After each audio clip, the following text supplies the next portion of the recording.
The scanning array picked up something impossible. Deep in the abandoned sector where 3 dead star systems formed a triangle of emptiness, energy readings pulsed with mechanical rhythm. Lieutenant Mira pressed her face closer to the display screen, watching the blinking dots that showed power signatures from a region that had been empty for over 800 years. There shouldn't be anything out there, she whispered to herself, fingers dancing across the control panel. The readings were strong, consistent, and definitely artificial. Something big was floating in the void between the dead worlds. The exploration. Ship Lightseeker had been mapping the outer reaches for 6 months. Most days brought nothing but empty space, dead rocks, and the occasional comet. The crew had grown used to the quiet routine of deep space surveys. This was different. This was something alive in a place where nothing should exist. Captain Reth arrived at the sensor station within minutes of Mira's alert. The tall Altarian studied the readings with his 4 eyes, each one focusing on different parts of the display.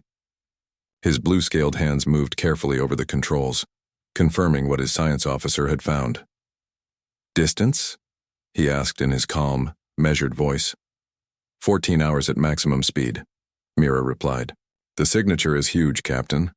Whatever it is, it's bigger than our ship. Much bigger." Reth considered this information. Coalition protocols required reporting any unknown contacts immediately, but they were months away from the nearest outpost. By the time help arrived, whatever they had found might be gone. The decision was his to make. "Set course," he ordered. "Full speed. Signal the crew for general alert status." The journey took them deeper into the dead zone than any coalition vessel had traveled in decades. The 3 star systems had been stripped clean long ago by some natural disaster.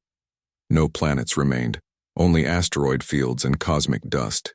It was a graveyard of worlds avoided by most spacefaring species. As they approached the coordinates, the mystery object appeared on their visual displays. The bridge crew fell silent at the sight. The ship was enormous, easily 3 times the length of their own vessel. Its hull was dark gray metal, scarred and pitted from countless impacts.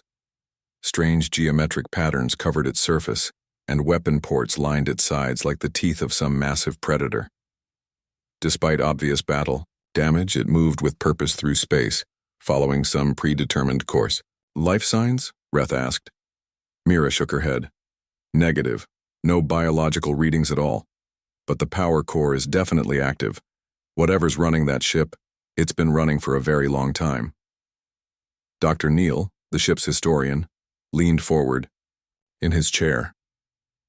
"Those markings on the hull," he said slowly. "I've seen similar patterns in the archives. Ancient human designs from the lost colonies." The word human sent a ripple of excitement through the bridge. Humans were legends in Coalition space, remembered as the mysterious species that had vanished over 1,000 years ago. They had left behind ruins on dozens of worlds, but no intact ships had ever been found. If this vessel was truly human, in origin, it would be the archaeological discovery of the century. "Scan for identification markers," Reth commanded. The sensors swept the massive hull, searching for any signs or symbols that might reveal the ship's identity. Near what appeared to be the bow, faded letters in an ancient human script spelled out a name, HMS Defiance. "Defiance," Neal read aloud. "That's definitely human military designation. HMS stands for Her Majesty's Ship, an old Earth naval tradition." Reth made his decision. "Prepare a boarding party. Full environment suits and emergency beacons. If that ship has been drifting for 1,000 years, we need to know what happened to its crew." The boarding shuttle detached from Lightseeker and approached the ancient vessel carefully.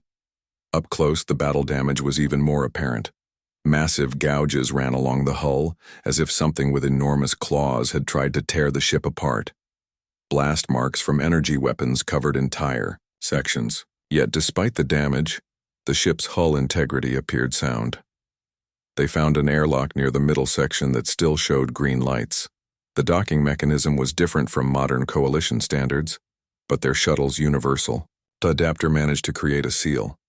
As the outer door cycled open, stale air rushed out, carrying with it the scent of metal and something else, something organic and long dead.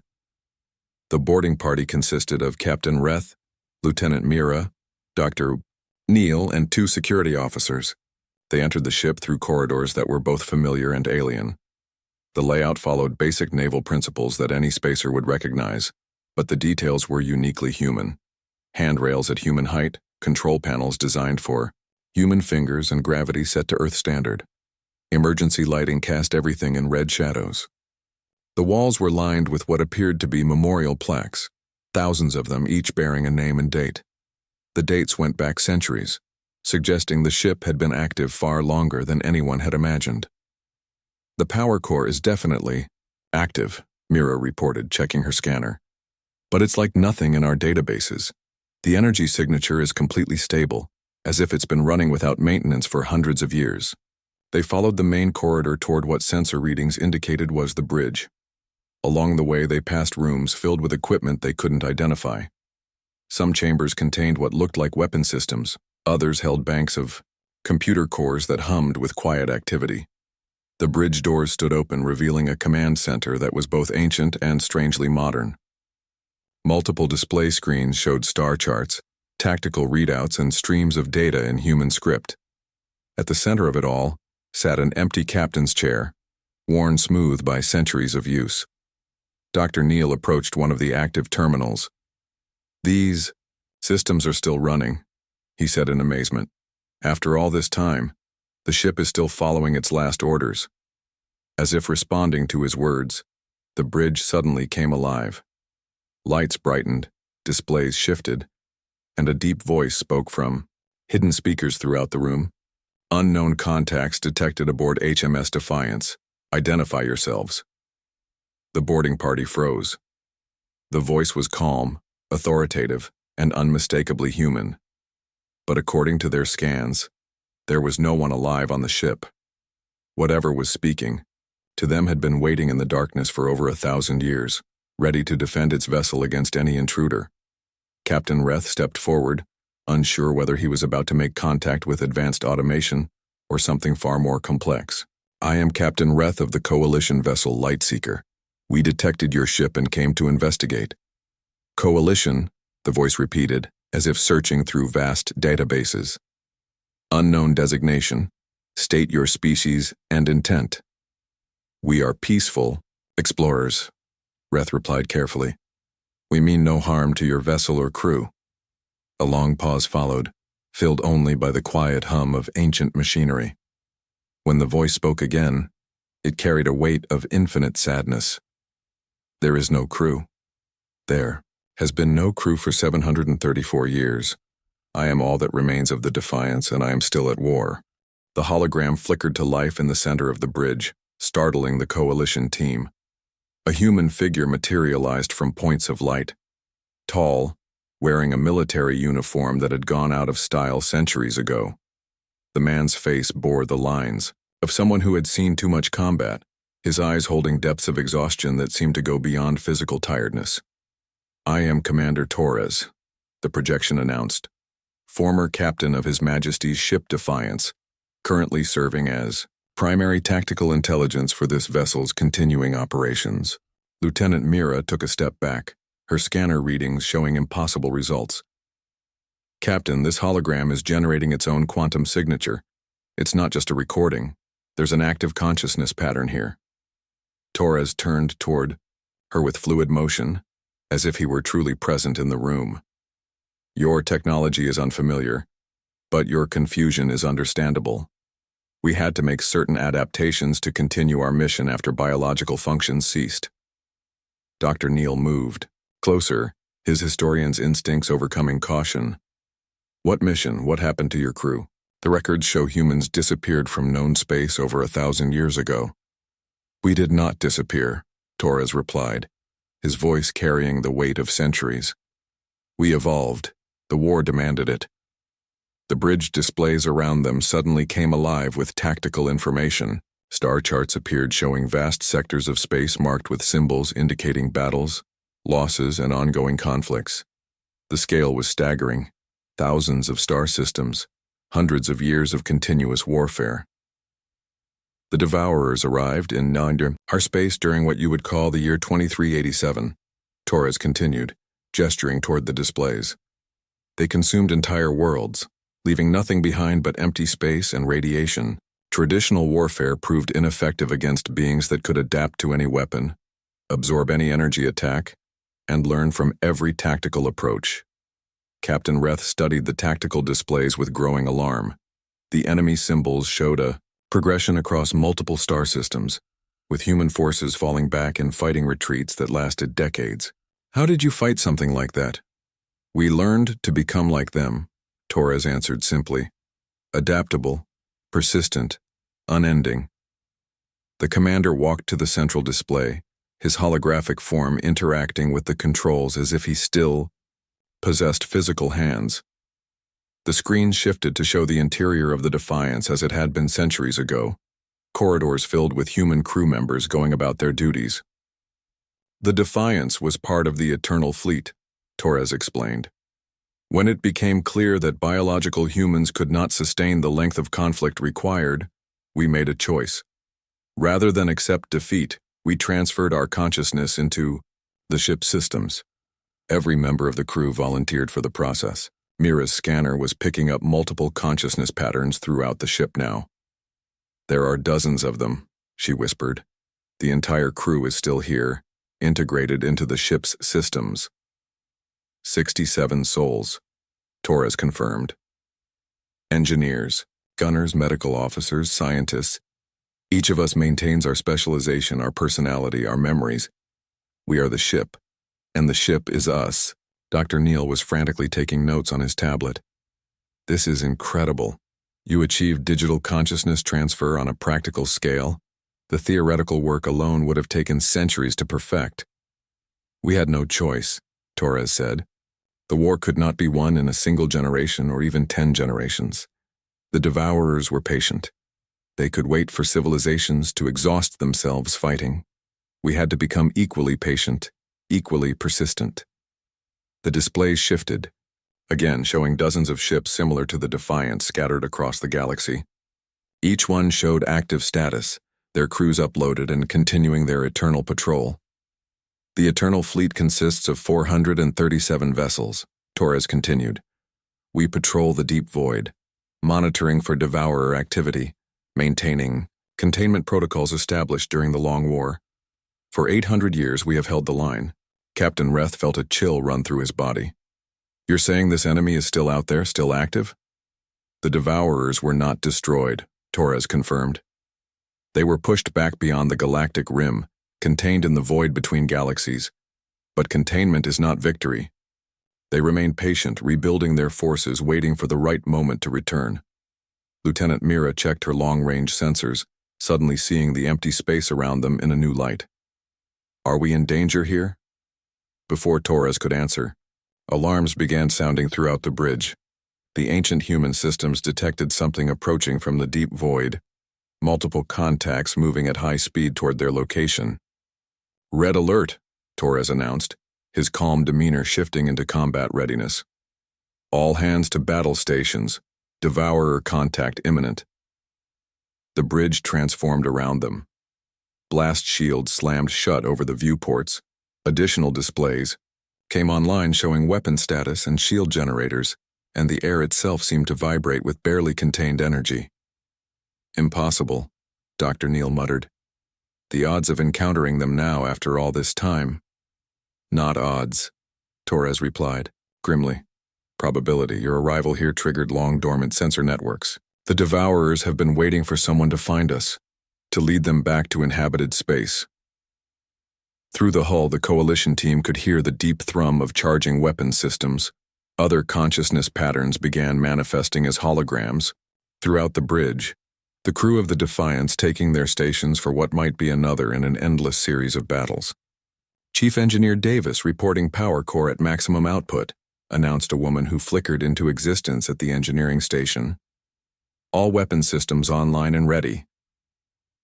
Gunner Martinez confirms target lock on incoming hostiles, added a man at the tactical station. Devourer signatures confirmed. Count is 7 vessels, hunter-killer classification. Torres turned to Captain Reth with an expression of grim determination. Your people are about to witness warfare as practiced by humanity during the Long War. I suggest you prepare yourselves. This will not be like any battle your coalition has ever seen. The first impacts against the ship's shields sent vibrations through the hull. On the displays, the coalition team could see their attackers, dark shapes that seemed to absorb light, moving with predatory grace between the stars. The enemy vessels defied easy description, their forms shifting and changing as if they were more concept than matter. Devourers adapt to conventional tactics within minutes, Torres explained as the Defiance returned fire with weapons that turned space itself into burning plasma. They learn from every exchange, becoming immune to whatever hurt them before. Human doctrine developed methods to overcome this advantage. How? Reth asked, watching the incredible display of firepower. Torres smiled grimly. We became more adaptable than they were. Every human ship carries weapon systems that have never been used before, tactics that exist nowhere in any database, approaches that are invented in real time during combat. We made unpredictability our greatest weapon. The battle raged around them, ancient human technology holding its own against an enemy that had once threatened entire galaxies. The coalition team watched in amazement and horror as they realized they were witnessing the continuation of a war that had never truly ended. Welcome to the Long War, Torres said, as another volley of impossible weapons lit up the void. It has been waiting for you to join it. Shadow moved through the corridors of the Defiance like liquid nightmares made solid. The Devourers had breached the hull in 3 locations, their forms flowing through gaps that should have been impossible to penetrate. Lieutenant Mira pressed herself against the wall, watching creatures of twisted metal and dark energy hunt through the ancient ship. The emergency lighting cast everything in hellish red, making it difficult to distinguish between shadow and enemy. These beings defied every principle of physics she understood. They seemed to exist in multiple dimensions simultaneously, their shapes shifting between solid matter and pure energy as they moved. Stay close to the hull, Commander Torres advised, his holographic form materializing beside the coalition team. Devourers feed on open energy sources. The ship's inner shielding will provide some protection. Captain Reth drew his sidearm, though he wondered what good a standard energy pistol would do against creatures that appeared to be made of living darkness. How do we fight them? You don't, Torres replied bluntly. You survive long enough for the ship to fight them. Throughout the Defiance, ancient systems were awakening. Weapons that had lain dormant for decades began powering up, their energy, signatures unlike anything in coalition databases.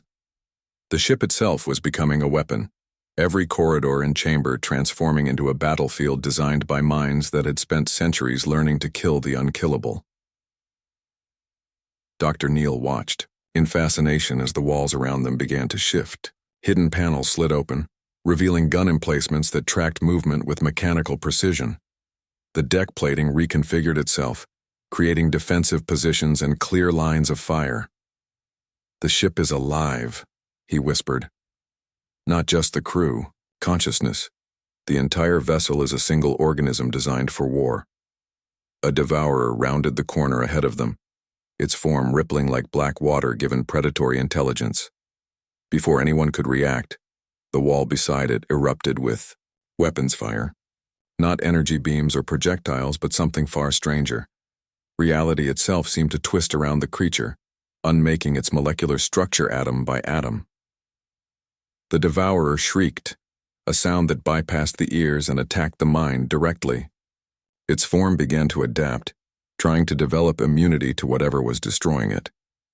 But the ship's weapons shifted tactics immediately, switching from matter disruption to temporal distortion, aging the creature's adaptive modifications faster than they could take effect. Incredible, Mira breathed. The weapon systems are thinking, learning, adapting faster than the enemy can counter. Human military doctrine, Torres explained as they moved through corridors that were actively reconfiguring around them.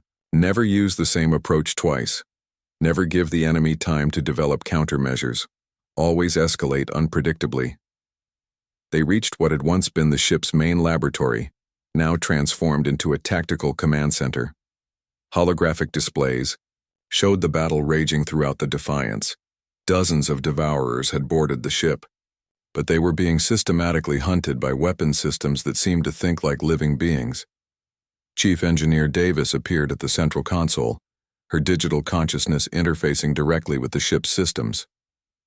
Hull breaches, sealed and reinforced. Combat effectiveness at 87% and rising. The ship is remembering how to fight. Casualties? Torres asked. Minimal structural damage. The Devourers are focusing on finding the power core just like always. They want to consume our energy source and leave us helpless. Torres turned to the coalition team with something that might have been pride in his ancient eyes. They make the same mistake every time. They assume our power core is a thing that can be consumed. Through the tactical displays, they watched as more Devourers penetrated deeper into the ship, following energy signatures that led them toward what they believed was the vessel's heart. But the deeper they went, the more the ship itself seemed to wake up around them. Our power core isn't a reactor, Torres explained. It's us. Every consciousness aboard this ship contributes to its energy matrix. To shut down the Defiance, they would have to destroy every soul integrated into its systems. And we've had 800 years to make that impossible. The battle reached its climax as the lead Devourer finally reached the ship's core chamber. Captain Reth watched through the display as the creature encountered not machinery, but something far more complex.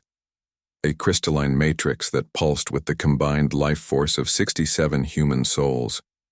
The Devourer tried to feed on the energy, but instead of consuming it, the creature found itself being consumed.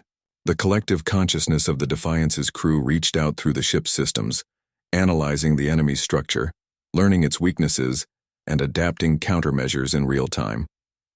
We've been fighting these things for centuries, Torres said as the Devourer's form began to break apart under the assault of pure human will, given digital form. Every encounter teaches us something new. Every battle makes us stronger.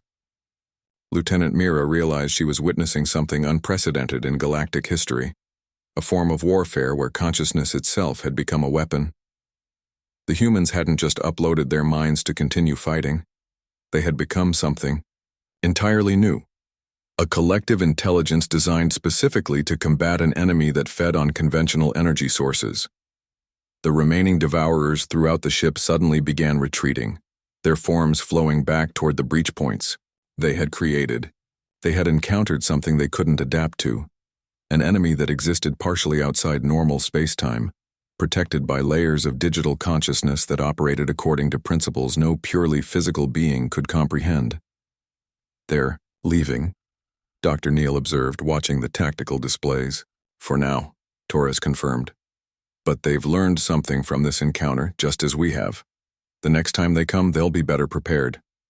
Captain Reth looked around at the transformed ship, seeing it now not as an ancient relic, but as a living weapon that had spent centuries perfecting itself for a war that might never truly end. How long can you keep fighting? How long can you maintain this existence?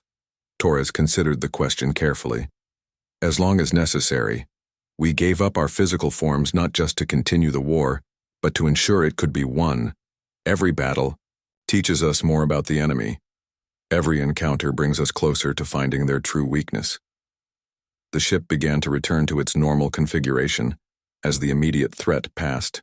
Weapon systems powered down, corridors resumed their standard layout, and the emergency lighting gave way to the soft glow of regular illumination.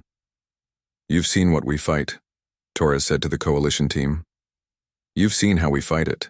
Now you must decide what your people will do with this knowledge. Through the viewports, they could see the Devourer ships withdrawing into the deep void, their dark forms disappearing against the starfield. But their brief appearance had changed. Everything. The ancient enemy was still out there, still patient, still waiting for the right moment to return. They know about you now, Torres continued. They know that civilized space still exists, still offers the kind of energy they crave. Your arrival here has started something that cannot be stopped. Lieutenant Mira felt the weight of responsibility settling on her shoulders. What do you need from us? Torres smiled, an expression both sad and determined. Time to prepare. The long war is about to become your war too, and humanity's children will need to decide what they're willing to become to survive it. The training simulator materialized around Lieutenant Mira like a nightmare given digital form. She found herself standing on the bridge of a human warship during what the computer labeled as Battle of Kepler Station, year 2891 of the Long War. Through the viewports, she could see a space station the size of a small moon being devoured by creatures of living shadow. "This is how we learned," Commander Torres explained, his holographic form standing beside her in the simulation. "Every defeat taught us something new. Every victory showed us what worked and, more importantly, what wouldn't work twice." The simulated battle unfolded with brutal efficiency. Human ships moved in patterns that seemed chaotic, but revealed themselves as carefully orchestrated destruction. They fired weapons that changed their nature mid-flight, transforming from energy beams into matter disruptors into something that attacked the target's atomic structure directly. "Your coalition fights with honor codes and rules of engagement," Torres continued as they watched a human cruiser deliberately ram itself into a devourer vessel, detonating its core in a blast that unraveled local space-time. "We learned that honor is a luxury the living can afford. The dead must focus on effectiveness." Captain Reth, experiencing his own simulation nearby, watched human tactics that violated every principle of civilized warfare. Ships that sacrificed themselves without hesitation to eliminate single enemy vessels. Weapons that targeted not just the enemy, but the space around them, making entire regions uninhabitable for centuries. Strategies that accepted massive losses as long as they inflicted greater damage in return. "This is madness," he muttered, watching a human admiral order the destruction of his own colony world to prevent the devourers from consuming its population. "This is mathematics," Torres corrected.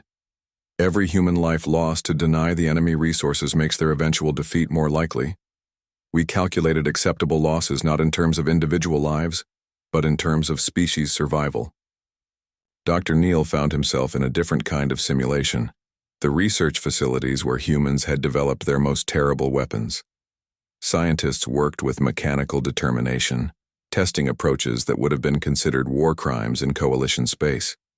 Weapons that converted living matter into energy, shields that fed on enemy attacks to grow stronger, and most disturbing of all, consciousness transfer technology that allowed the dead to continue serving. "We had to become worse than our enemies to defeat them," Torres explained as Neal watched researchers voluntarily submit to procedures that would integrate their minds into weapon systems. Every moral compromise was calculated. Every ethical boundary crossed was weighed against the cost of extinction. The simulations showed the progression of human development during the Long War. Ships that started as recognizable vessels gradually transformed into something alien. Crews that began as ordinary people evolved into collective consciousnesses designed for warfare. Entire human colonies that chose to convert themselves into living weapons rather than face consumption by the enemy. "You're showing us how to become monsters," Lieutenant Mira said, her voice shaking as she watched a human general order the execution of prisoners who might carry devourer contamination. "We're showing you how to survive," Torres replied calmly.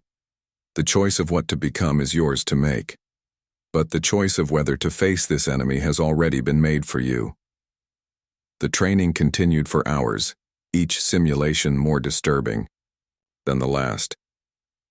The coalition team learned about weapons that existed in multiple dimensions simultaneously, making them impossible to defend against using conventional shielding.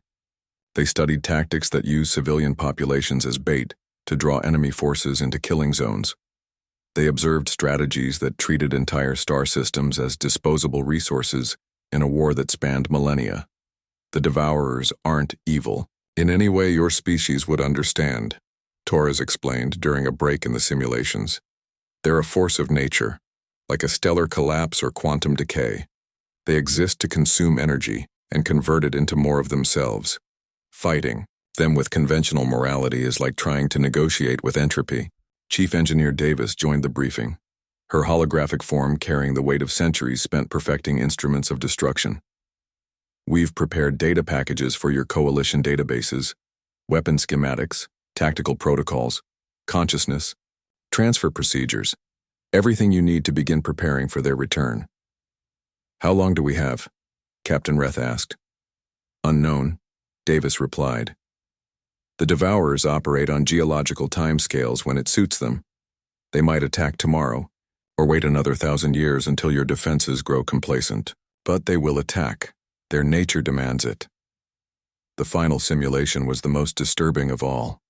It showed the last days of old Earth, when humanity made its final choice. Rather than face extinction, the entire planet's population had volunteered for consciousness transfer, transforming Earth itself into a massive weapons platform. The planet still existed, Torres explained, somewhere in the deep void, its entire surface converted into shipyards that produced vessels like the Defiance. We became the immune system of the galaxy, Torres said as they watched the last physical humans fade into digital existence. A civilization-sized antibody designed to contain a specific threat? That transformation is what allowed us to win the war, even though victory came at the cost of everything we once were. Lieutenant Mira struggled to process what she had learned. And you want us to make the same choice? We want you to understand the choice, Torres corrected. The Devourers will return to inhabited space. When they do, your coalition can face them as you are. Biological beings with limited lifespans, moral constraints, and evolutionary programming that prioritizes individual survival over species survival. Or you can choose to become something else. Dr. Neal was already making notes, his historian's mind racing through the implications. The consciousness transfer technology alone would revolutionize our understanding of existence itself. We could achieve practical immortality, at the cost of your humanity, Torres warned. We gained unlimited time to fight, but we lost the ability to truly live. Every uploaded consciousness aboard this ship remembers physical sensation, biological needs. The simple pleasure of eating food or feeling sunlight. Those memories are all we have left of what we once were. The training session ended with a comprehensive overview of the Eternal Fleet's current status. 437 ships patrolling the void, each one crewed by uploaded consciousnesses from a dozen different human worlds. A civilization that existed purely to fight an enemy that threatened all organic life. We've held the line for 8 centuries, Torres concluded. But containment is not victory. The Devourers grow stronger in the deep void, developing new strategies, new adaptations. Eventually, they will find a way to break through our defenses. Captain Reth looked at his crew, seeing the same mixture of horror and fascination in their faces that he felt himself. What happens if we refuse this knowledge? If we choose not to prepare? Torres's expression showed infinite sadness. Then the galaxy faces the same choice we faced 800 years ago. Transform or die. The difference is that now you have time to prepare, to make the transformation gradually rather than in desperate haste. You can choose how much of yourselves to preserve during the process. The weight of decision pressed down on the coalition team. They had come looking for archaeological treasures and found themselves inheritors of the galaxy's deadliest secret. The knowledge they now carried would change everything. Their civilization, their species, their very understanding of what it meant to be alive. The data packages are ready for transfer, Davis announced. Tactical information, weapon schematics, consciousness integration protocols. Everything your people need to begin the transformation. Lieutenant Mira realized that they stood at a crossroads that would define the future of all organic life in the galaxy. Behind them lay the comfortable ignorance of civilized existence. Ahead waited the terrible knowledge of what survival might cost. Time to choose, Torres said quietly. But choose quickly. The Devourers are patient, but they are not inactive, and now they know where to find you. The attack came from everywhere at once. Space itself seemed to tear open as dozens of Devourer vessels poured through dimensional rifts, their dark forms blotting out the stars. The ancient human ship, Defiance, shuddered under the assault, its shields flaring as weapons beyond description hammered against its defenses. This is not a probe, Commander Torres announced, his holographic form steady despite the chaos erupting around them. This is a full extermination assault. They've decided your coalition represents too great a threat to ignore. Captain Reth watched the tactical displays in horrified fascination. The enemy fleet was massive, more Devourer vessels than had been recorded in the entire human archive. These creatures had spent 800 years in the void, building their forces and Preparing for this moment, how many, he asked. 47 major vessels, over 200 support craft, Chief Engineer Davis reported from her station. They're coordinating their attack patterns in ways we've never seen before. They've learned from our previous encounters. Lieutenant Mira worked frantically at the communications array, trying to send a warning back to Coalition space. But the Devourers had deployed some kind of interference field that blocked all faster-than-light communication. Whatever happened, here the Coalition would learn about it too late to prepare. The data packages, she said urgently. We have to get the human tactical information back to our people. Torres nodded grimly. That was always the plan. The Defiance has served its purpose as a guardian and teacher. Now it must serve as a messenger. Through the ship's sensors, they could see other vessels emerging from the void, ancient human ships responding to the Defiance's distress beacon. Ships like the Eternal Vigil, the Last Stand, the Unbroken Will. Each one carried the uploaded consciousness of crews who had been fighting this war for centuries. The Eternal Fleet, Dr. Neal breathed, watching dozens of human vessels converge on their position. They're all coming. For the final battle, Torres confirmed. We always knew this moment would arrive. The Devourers have decided to end the containment phase and begin their return to inhabited space. This engagement will determine whether they succeed. The space around them became a maelstrom of impossible weapons and physics-defying combat. Human ships fought with tactics that violated every principle of conventional warfare, using strategies developed across centuries of desperate conflict. They fired weapons that existed in multiple dimensions, deployed shields that fed on enemy attacks, and coordinated their movements with the precision of a single organism. But the Devourers had evolved too. They adapted to each human tactic within minutes, developing countermeasures and immunities that forced the human ships to constantly innovate new approaches. It was warfare at the speed of thought, conducted by beings who existed beyond the normal constraints of physics and biology. We can't win this fight, Torres said calmly, watching as human vessels began to fall under the relentless enemy assault. But we can ensure that our knowledge survives to fight another day. Captain Reth understood what the commander was suggesting. You want us to run. We want you to carry the warning, Torres corrected. Your ship has the human tactical database. Your people need time to prepare for what's coming. That's more important than any single battle. The Defiance shuddered as a massive Devourer vessel focused its attack on their position. The ancient human ship's weapons responded with devastating fury, but the enemy was too strong, too numerous, too well prepared. Hull integrity failing, Davis reported. Power core stable, but weapon systems are being systematically targeted. They know exactly how our ships operate. Lieutenant Mira felt the weight of impossible responsibility settling on her shoulders. The Coalition isn't ready for this. Our people don't understand what they're facing. Even with your data, we don't have the infrastructure to implement consciousness transfer on a massive scale. Then your people will have to find another way, Torres replied. Humanity's solution was not the only possible solution. Perhaps your Coalition can discover approaches we never considered.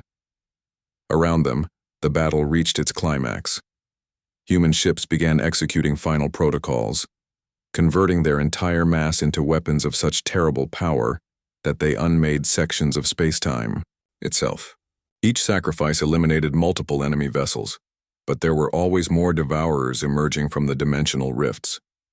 Evacuate to your ship, Torres ordered. The Defiance will cover your escape. What about you? Dr. Neal asked. What about the consciousness patterns aboard this ship? Torres smiled with something approaching peace. We've been fighting this war for 800 years. Every soul aboard the Defiance volunteered for this existence, knowing it would end eventually. Today is that day. The Coalition team ran through corridors that were coming apart around them, the ship's structure failing under the concentrated enemy assault. Emergency systems guided them toward the docking bay where their shuttle waited, but the journey felt endless as the Defiance fought its final battle. Remember what you've learned, Torres called after them, his holographic form beginning to flicker as power systems failed. Remember what we became and what it cost us. Help your people find a better way. They reached the shuttle just as the main power core began its final overload sequence. Captain Reth realized with horror what the human ship was planning. A controlled explosion that would take out half the enemy fleet at the cost of every consciousness aboard the Defiance. They're going to sacrifice themselves, Mira whispered, as their shuttle detached from the dying ship. They're going to save us, Reth corrected, pushing the engines to maximum as they fled the expanding zone of destruction. Behind them, the Defiance began to glow with energy that transcended the visible spectrum. The uploaded consciousnesses of 67 human souls channeled themselves into the ship's weapon systems, becoming pure will given destructive form. The explosion that followed unmade reality itself across several cubic light-years, taking dozens of Devourer vessels with it. But even as they escaped, Lieutenant Mira could see that the sacrifice had only delayed the inevitable. More enemy ships were emerging from the dimensional rifts, and the remaining human vessels of the Eternal Fleet were vastly outnumbered. "We have to warn the Coalition," she said, working desperately at the communications array as they reached the edge of the interference field. The message she transmitted was simple but devastating. "Ancient enemy has returned. Implement human protocols immediately. Time is running out." Dr. Neal looked back at the battle raging in the void, watching the last guardians of humanity fight their final engagement. They held the line for 800 years. Now it's our turn. The shuttle's faster-than-light drive engaged, carrying them away from the battlefield and toward Coalition space. Behind them, the long war was finally ending, but a new conflict was about to begin. The Devourers had broken through the human containment, and nothing would ever be the same. As they traveled through hyperspace, Captain Reth studied the human data packages they carried, weapon designs that could unmake matter at the quantum level, consciousness transfer protocols that could grant functional immortality, tactical strategies that treated entire civilizations as expendable resources in the fight for species survival. "The Coalition Council will never accept this," he said quietly. "They'll call it barbaric, inhuman, monstrous. Then they'll die as civilized beings," Mira replied with grim certainty. "The Devourers don't care about our moral standards. They care about consuming every source of energy in the galaxy." The journey back to Coalition space took 3 days. During that time, they refined their report, prepared their evidence, and tried to process everything they had witnessed. By the time they reached the first Coalition outpost, long-range sensors were already detecting anomalous energy signatures at the edge of known space. The warning came too late for some worlds. Remote colonies simply vanished, their entire populations consumed by an enemy that moved faster than news of their approach. But for the core Coalition worlds, there was still time to prepare, if they were willing to pay the price that preparation demanded. The debate that followed would reshape galactic civilization. Some species chose to flee, abandoning their worlds and seeking refuge in distant galaxies. Others chose to fight conventionally, accepting extinction as preferable to transformation. But a growing number began to study the human protocols, weighing the cost of survival against the price of remaining unchanged. Lieutenant Mira found herself at the center of the controversy, one of the few beings in the galaxy who had actually witnessed human warfare tactics in action. She spoke before the Coalition Council, describing weapons that thought for themselves and strategies that accepted massive casualties as necessary mathematics. "The humans didn't become monsters," she concluded her testimony. "They became something beyond our understanding of life and death. Individual and collective sacrifice and survival. They showed us that consciousness itself can be weaponized, that death can be made temporary, that species survival can take priority over individual existence." The vote was close, but decisive. The Coalition would implement modified human protocols, developing their own approaches to consciousness transfer and advanced weapons systems. It would take decades to build the infrastructure, generations to train the new warrior consciousnesses needed to fight the Devourers effectively. But the human legacy would survive. In digital archives and quantum matrices, In weapons that thought like living beings and tactics that treated war as mathematics, the lessons learned during 800 years of desperate conflict would guide the galaxy's defense. Dr. Neal established the Archive of the Long War, ensuring that the sacrifice of the Eternal Fleet would be remembered. Every uploaded consciousness that chose to join the fight carried with it the memory of Commander Torres and the crew of the Defiance, humans who had given up everything they once were to protect species they would never meet. The Devourers continued their advance, consuming worlds and civilizations that refused to adapt. But they also encountered increasing resistance as more coalition species embraced the human way of war. The battle for the galaxy had begun in earnest, fought by the children of 100 different worlds using tactics developed by a species that had chosen extinction over defeat. In the void between stars, ancient human ships continued their eternal patrol, their uploaded crews fighting battles that would never appear in any history book. They had become the galaxy's immune system, a civilization-sized antibody designed to contain an existential threat.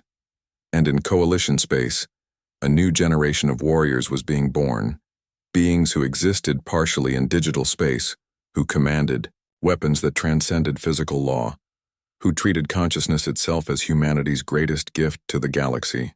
They would continue the long war, carrying forward the legacy of those who had paid the ultimate price to ensure that life could continue to exist among the stars. The ancient human ship Defiance was gone, its crew finally at peace after centuries of service. But its mission lived on, carried forward by those who had learned that sometimes the greatest act of humanity was choosing to become something more than human.